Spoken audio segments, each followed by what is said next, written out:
Jerman memimpin klasemen Euro Team Chess Championship 2023 dengan 4,5 poin. Diikuti 4 negara yaitu Serbia, Belanda, Rumania, dan Inggris dengan 4 poin. Sementara Norwegia yang diwakili Magnus Carlsen berada di peringkat 23 dengan 2 poin. Berikut kita akan menampilkan salah satu partai dari pemuncak klasemen, Grandmaster yang juga pemain muda Jerman, Vincent Keymer berhadapan dengan Haig Martirosyan asal Armenia. Martirosyan mengawali dengan D4 dan permainan beralih ke taras opening. Pion D dipukul. Hal yang sama juga dilakukan pemain hitam. Putih memilih memukul pion dengan menteri, dan hitam memukul pion D5. Putih lalu menyerang pion sentrum dengan E4, menggoda hitam agar memukul pion dan terjadi pertukaran menteri. Jika hitam menyerang menteri dengan kuda, putih pining kuda. Hitam pukul pion E4, pertukaran menteri. Lalu kuda menyerang 2 pion sekaligus. Gajah melindungi pion F7.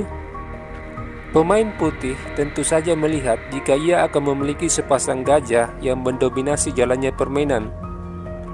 Menghilangkan gajah terang akan membuat hitam kesulitan menjaga petak terang. Sebab itu dia memukul gajah. Pion kali kuda. Putih segera melakukan pining terhadap kuda. Pion usir gajah. Kemudian putih rokade dengan keuntungan tempo skak. Raja E7. Gajah ditukar dengan kuda. Kuda kali pion. Gajah G7. Dari posisi ini, Martirosyan menguji bagaimana pemahaman posisional Vincent Keymer. Dia mengundurkan kudanya. Kemana arah kuda selanjutnya? Petak H5 adalah tujuan dari kuda. Menekan gajah dan pion F6, juga menutup pergerakan pion H. Vincent Keymer mengerti hal ini. Dia dorong pion H5. Putih lalu menutup pergerakan pion isolani hitam dengan H4. Kuda C6. Gajah menyerang pion. Hitam mengadu benteng. Selanjutnya pion H dipukul, menciptakan pion bebas di jalur H. Kuda menyerang gajah. Bagaimana respon putih terhadap situasi ini? Di sini dia mengundurkan kudanya. Opsi lain yang bisa dipilih yaitu gajah G4.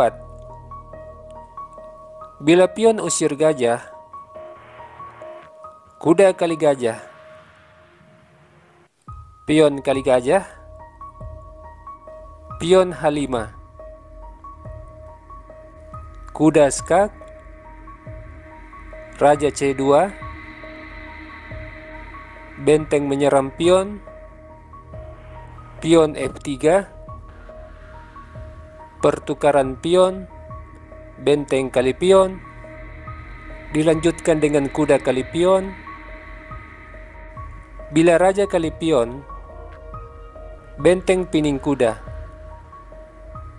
Benteng melindungi kuda. Raja D2. Mendapat kuda kembali dengan keuntungan 1 pion.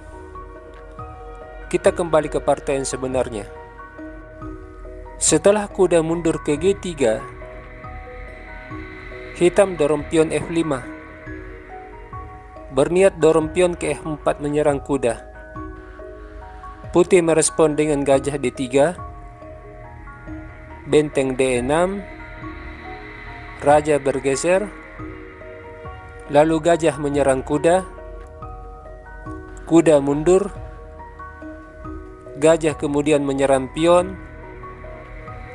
Pion melaju. Dan gajah G5. Putih kuda E3. Hitam lalu mengundurkan kudanya. Putih menawarkan pertukaran benteng dengan mengundurkan gajahnya. Kuda kembali ke tempat menyerang gajah, dan gajah terpaksa mundur. Hitam mengundurkan bentengnya, diikuti dengan gajah C4 menekan pion, Raja F6, benteng bergeser ke jalur E, pion usir gajah, gajah F1, pion A6, benteng H3, gajah H6,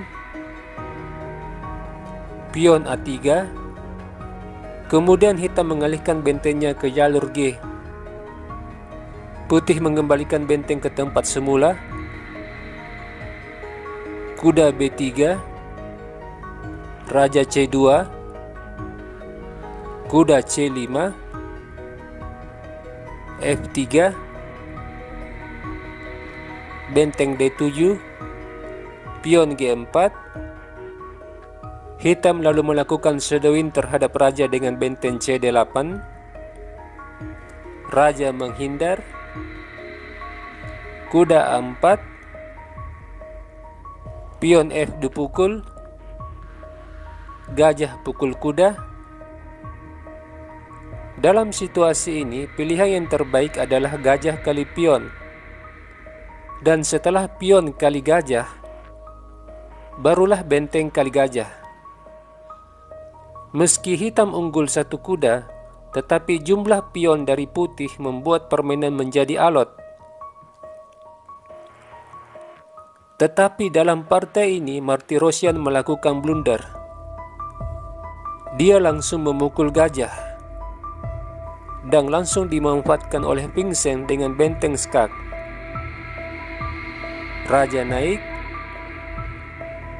disusul dengan benteng C2. Pion B2 mendapat tekanan dari benteng dan kuda. Putih lalu skak dengan benteng, Raja F7, dan putih tidak melanjutkan permainan, sebab jika ingin mempertahankan pion dengan benteng, benteng kali benteng, gajah pukul benteng, benteng dipukul, hitam unggul satu benteng.